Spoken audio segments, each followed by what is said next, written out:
பார்த்தீங்களா, நல்லா ஊற்றுங்க தயிர்லேயே.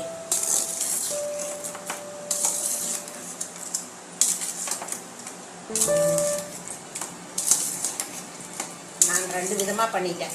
எங்கள் வீட்டில் தயிர் வடைனா பிடிக்கும், எல்லாத்துக்கும் பையனுக்கு பிடிக்கும், அம்மாவுக்கு பிடிக்கும், எனக்குமே பிடிக்கும்.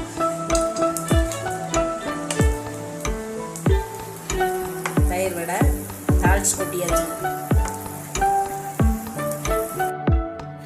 தாளிச்சு கொட்டிட்டேன் பாருங்க, இந்த மாதிரி தான் இருக்கும். இது வந்துங்க நல்லா 4 மணி நேரம் ஊறணும்.